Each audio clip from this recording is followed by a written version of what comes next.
Matter of fact, I was in the studio while Bobby Brown was recording. What was that? She's a.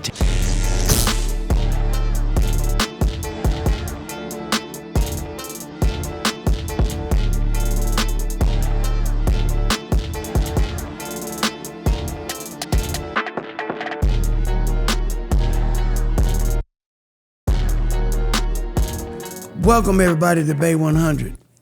I got my special co-host here, Mr. O'Brien. How you doing today, Mr. O'Brien? Oh, I'm absolutely blessed. Glad to be in the podcast, in the studio with you, doing it again, keeping it Bay 100. It's my pleasure as well. And let me introduce myself as the executive producer, of this podcast. We have a very special guest that's coming up that we want you guys to meet.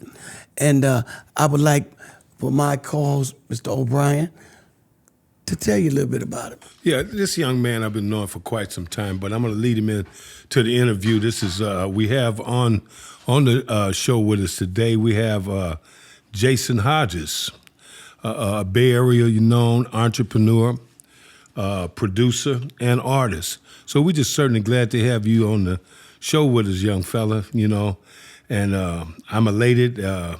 Can't wait to hear your life story and the things that you have to talk about that's going to go out all the way abroad, not just locally, but we want to cross state lines with our interviews here at Bay 100. We want to reach out to all the other southern states. We want to go north, south, east, and west to our audience out there, and we're appealing to y'all to hit those subscribe buttons. Today I have Jason Hodges. Talk to me, Jason. How you doing? Man, how y'all doing today? First of all, I want to shout out Bay 100. Yes, Thank y'all for giving me the opportunity to come in here and not only express myself, but show the world what I've been through, what I'm going through, and what I'm trying to accomplish in life. So with that being said, much love, much respect. I'm Jay Hodge, a.k.a. DARKSTAR the Gentleman. Right. So we got DARKSTAR the Gentleman here with us. So what I would like you to do is just kind of like, give our viewing audience a beginning of your career, your start that led you up to becoming DARKSTAR the Gentleman without missing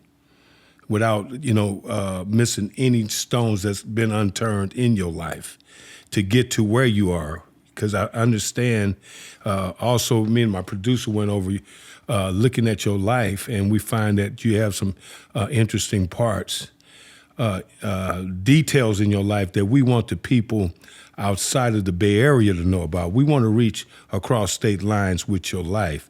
So we need you to talk to the people way outside the Bay Area, then we'll break it back interstate. I think that's the way we're going to go with this interview. Talk to me, DARKSTAR.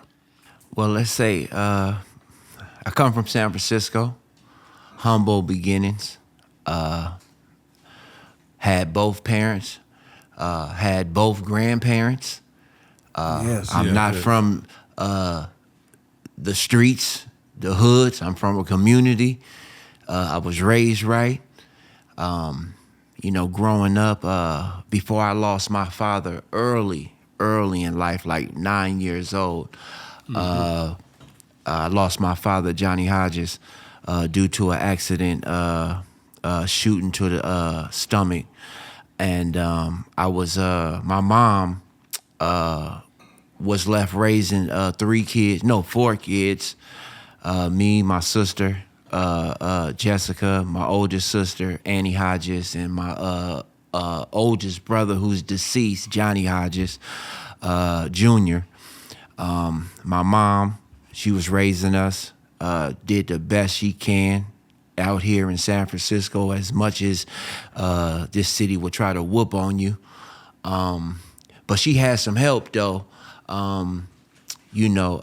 raising us, because right across the street from me was, I'm going to have to go into this a little bit, but Todd Bridges off the old school show, the sitcom show, Different Strokes. Different Strokes. Right. Mm-hmm. Yeah, right. so Mr. and Mrs. Bridges helped my mom raised us. So while I was going to school and my mom was going to work, we used to go straight home to Mrs. Bridges' house, and I'll never forget, man, she used to make the most wonderfulest peanut butter and jelly sandwiches for a young cat, man. What you talking about, Willis?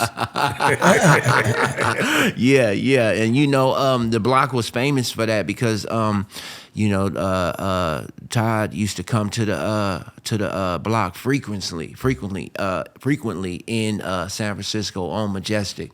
That was 144 Majestic is where Mr. and Mr. Bridges resided. So I take it that Todd Bridges' life played some type of influence on you going toward the entertainment field. Yes. I'm sure that had a lot to do with some of you embarking on the career, just knowing his success, during the sitcom years, there's different strokes, I think it was. Great show. Yes. Great actor. I think he's still busy in some shows I've seen quite lately on some of the networks. But I'm sure that played an influence. Just give me, the beginning of that influence. Well, not only that Todd was an influence, we already knew. We used to watch him, every day on his TV show. So when he came to the block, that was like just seeing that, man, we can actually, I seen somebody off the block actually make it.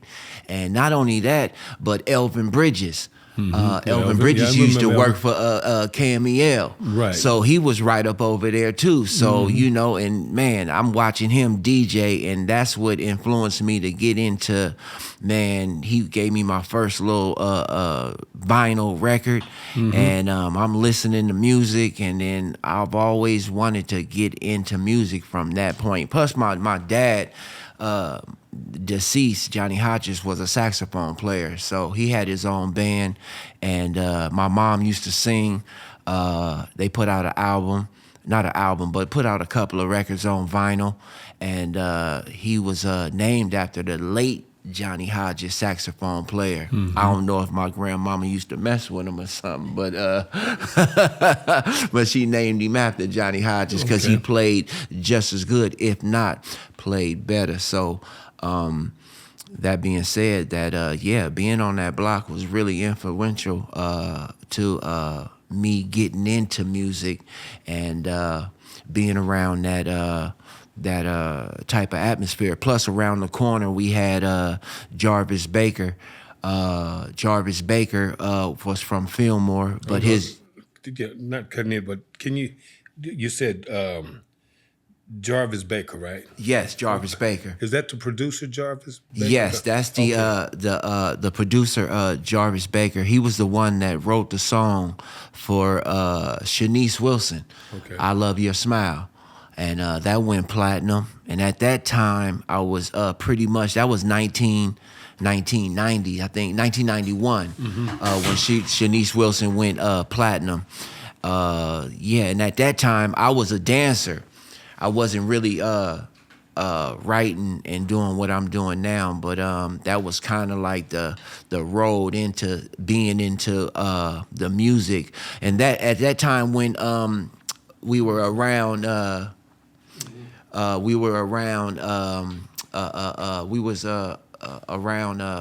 Narder Walden, and in that camp, that's where Jarvis Baker actually, him and Michael Narder Walden, Jarvis Baker and Michael Narder Walden co-produced that song, Shanice Wilson. Okay, so can you give our audience a little bit of history on these names that you're using, like Narder, Michael Walden? What are some of the things that are people that he produced and work with, so our podcast audience understand who these people are?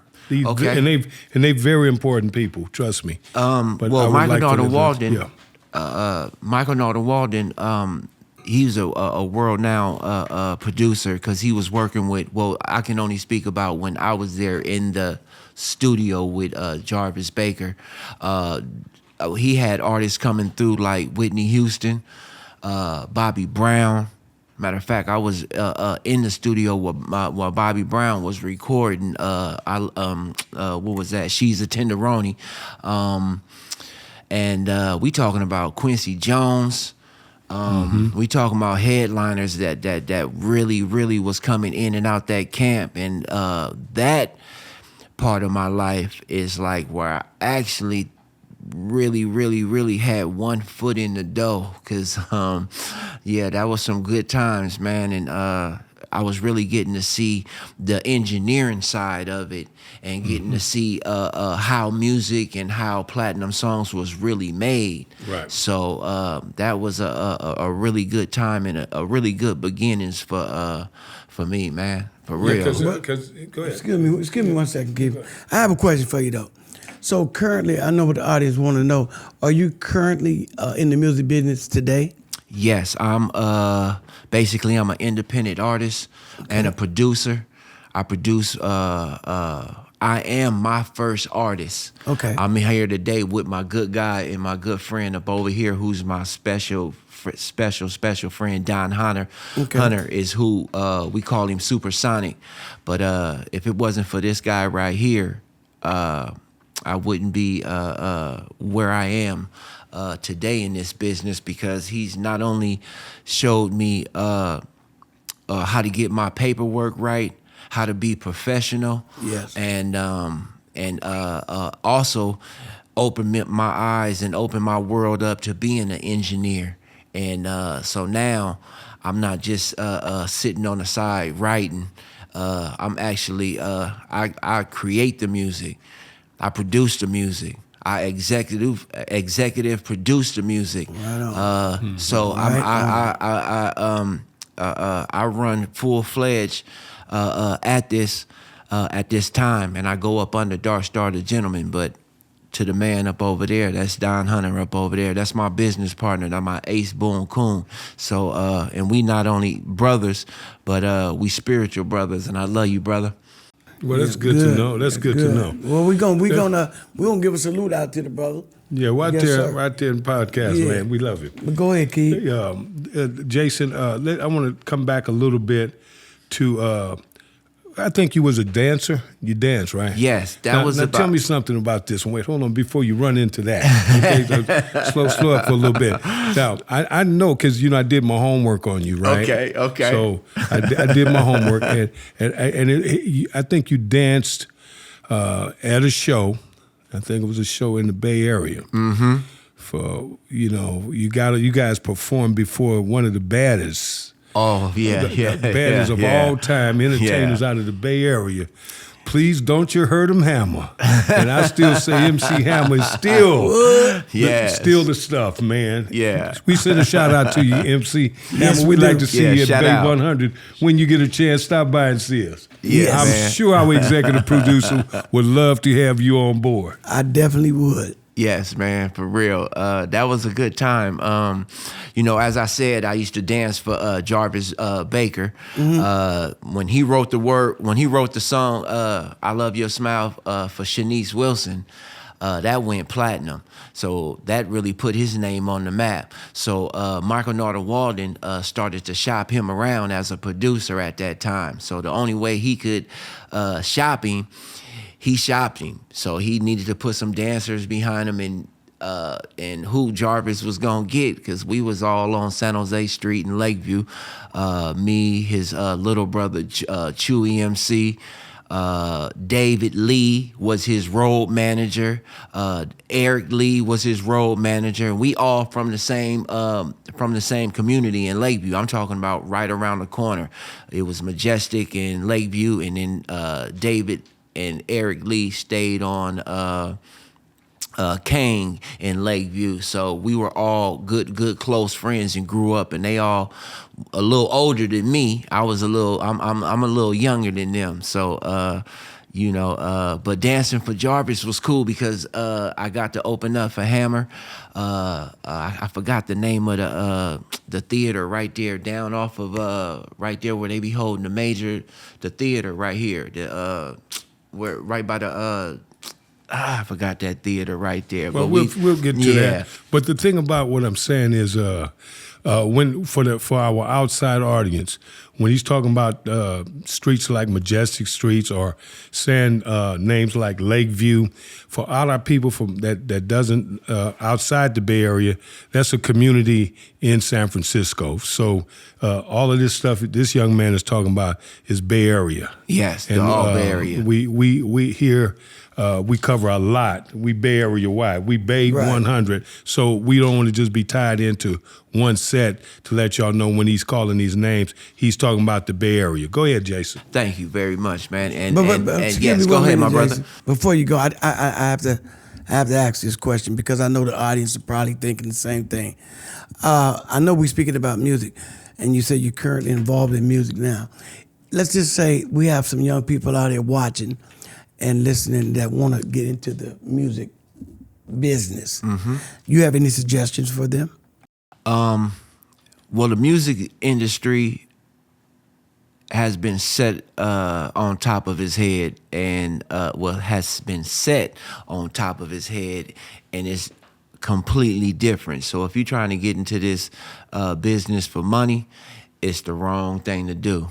Because it's no longer about selling CDs and selling albums and selling vinyl. It's about streams. And streams, you got to do a million streams just to get a million streams just to see about $14,000. So it's it's very tough if you if you just doing it for the money. But for me, I'm in it. And if you want to get into this industry because you love the music and you love hip hop like I love hip hop, then I suggest you just to stay independent. Produce your own music, write your own music so you can control it. And I've started off doing it the wrong way, but now me and my brother up over here, we finding out a little bit different because all of these platforms like Spotify and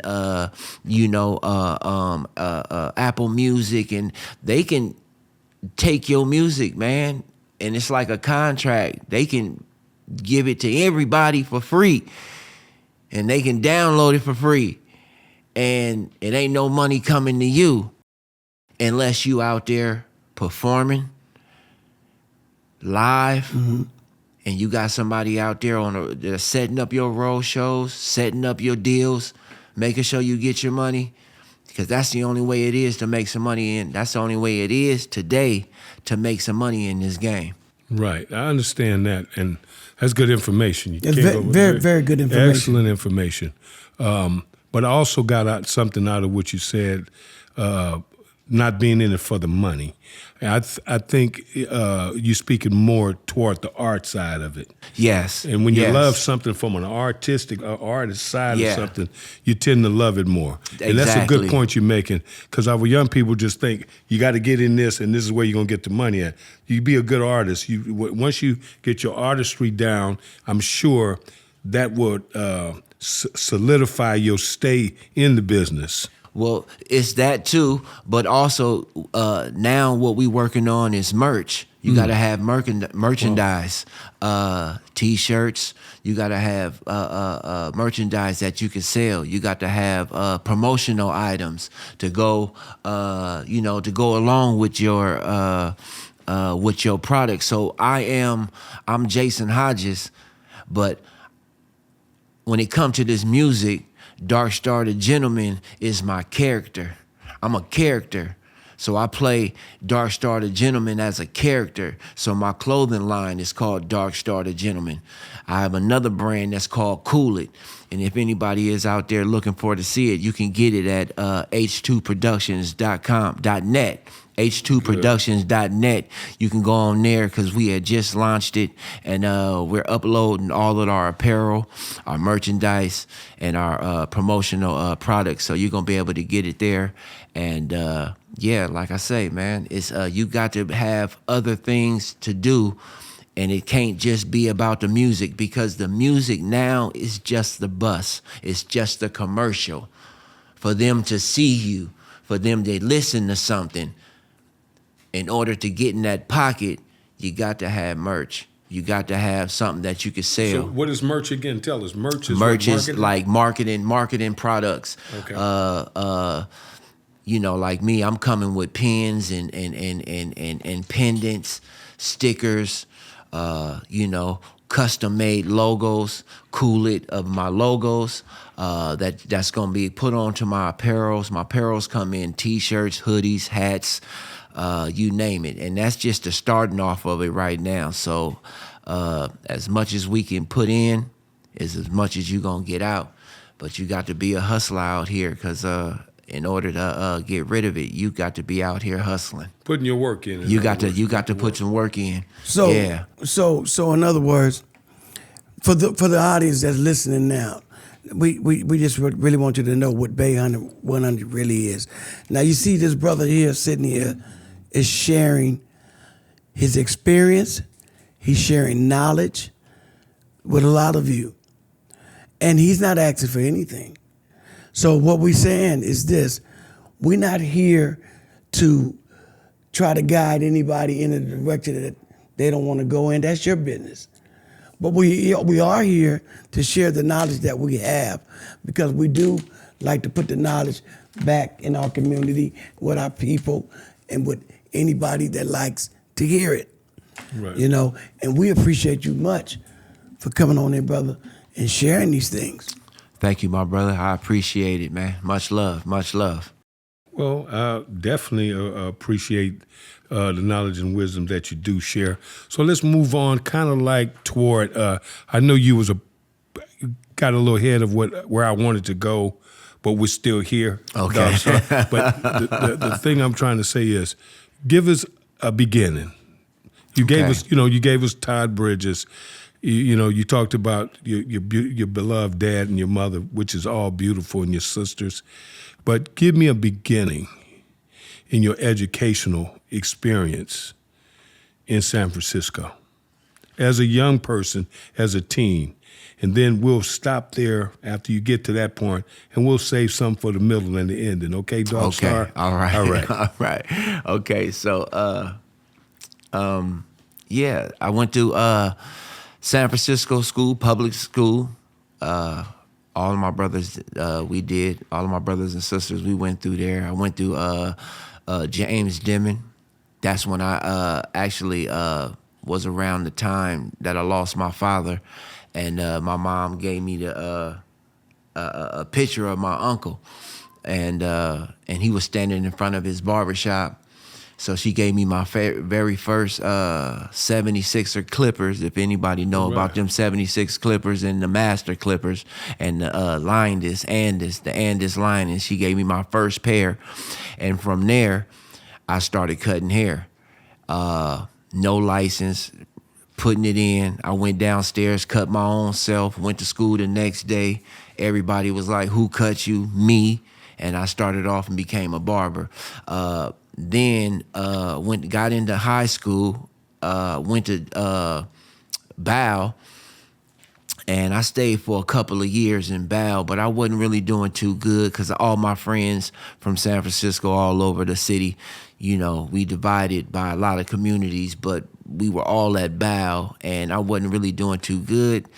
I would say spiritually and knowledge-wise, because with too many friends, you tend to just hang out a lot and not take school real seriously. But then I had the opportunity to switch over and go to John O'Connell. Mm-hmm. So when I went to John O'Connell, that was School of Technology, is where the whole time when I was going to school, I was working with my pops, and he was a contractor and doing construction. Right. So going over to John O'Connell and taking up carpentry was right hand to hand, because summertime I'll be working, doing construction, school. I'm going learning how to do it and get that paperwork. But living in San Francisco, it don't always work out like you. We got them type of racism systems that's set up out here in San Francisco that stop us smart colored boys from Speak on it, brother. Speak on it. from getting our paperwork and coming out of high school, because back in them times, and this is like around I graduated in 90, so when I'm saying probably around 1985 is when they started to kill hip hop, to kill trades in the school. Because I don't know what started, you know what I'm saying. I could say it started with Prop 9. Prop 9? Yeah. So it's what we have to understand with each generation or each group, what you seeing, he and I have seen.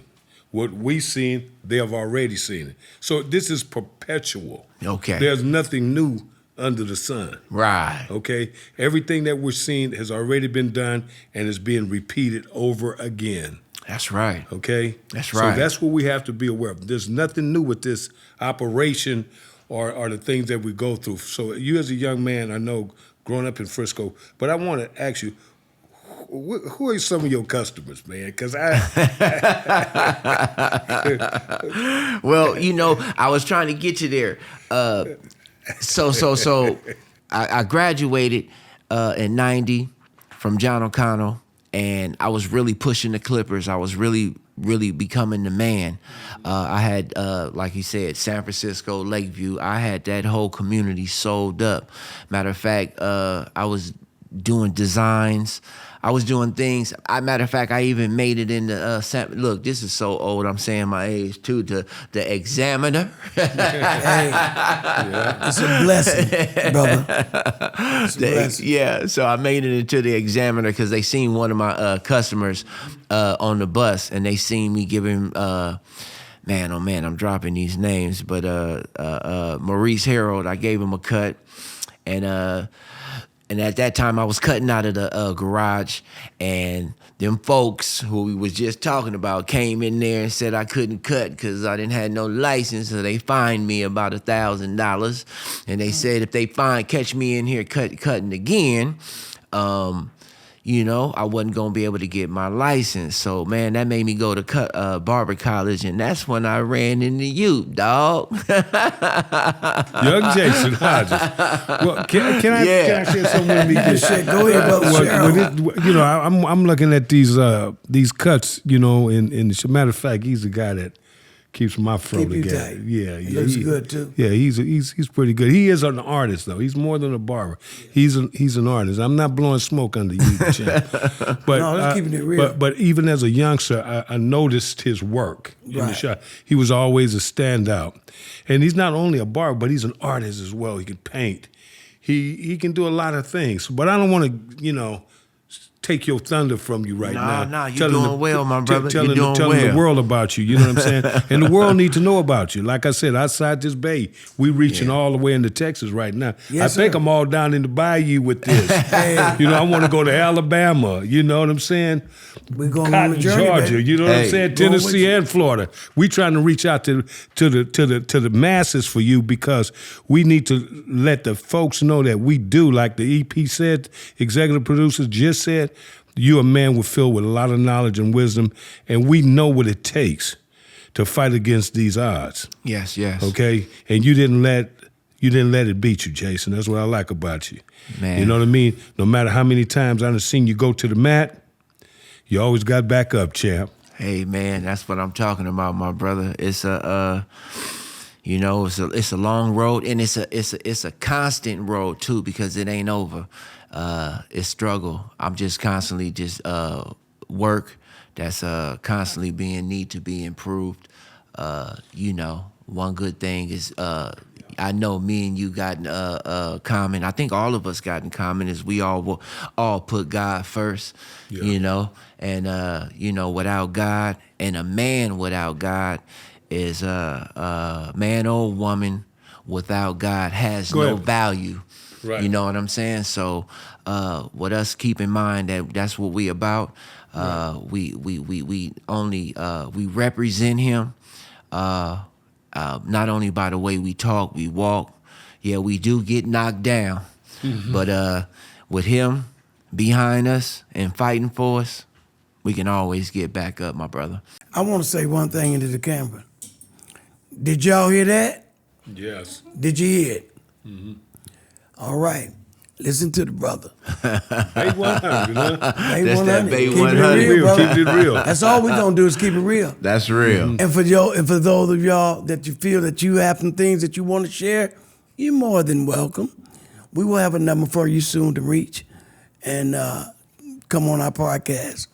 Yeah. I'm gonna bring it back to my co-host here, Mr. Keegan. Yeah, welcome back. Close us Once out, again, whatever yeah. we're gonna do. Yeah, I mean, when we come into these interviews with the people that that's coming to our show, we look for the truth in everything that they do. Yes. With the executive producer here, this is the things that he and I talk about. That's real. And we getting a real, true story, what it's like to be in the Bay Area, from the Bay Area, but with a mind, like I told you, we need minds to come in here that can reach abroad. Yes. Past the community doors. We need to go into other states with our stories. We don't have limited stories at Bay 100. We beyond the Golden Gate. We're beyond the Bay Bridge, the Carquinez Bridge, the Don Barton Bridge. We extending further than that. So, Podcast Land, we need y'all support.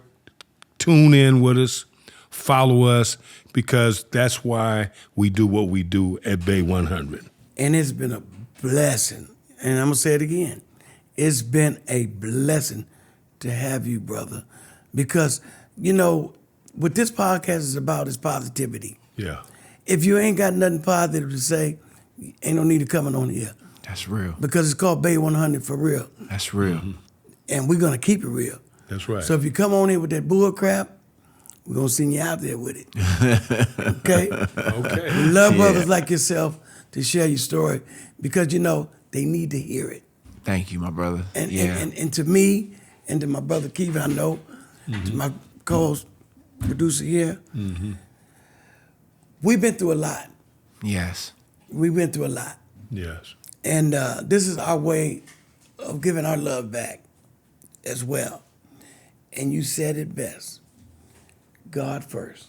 Thank you, Jason. Thank you, Jason. Yes, Thank you man. for coming into the studio with us. Huh? Thank you, my brother. Thank you, my brother.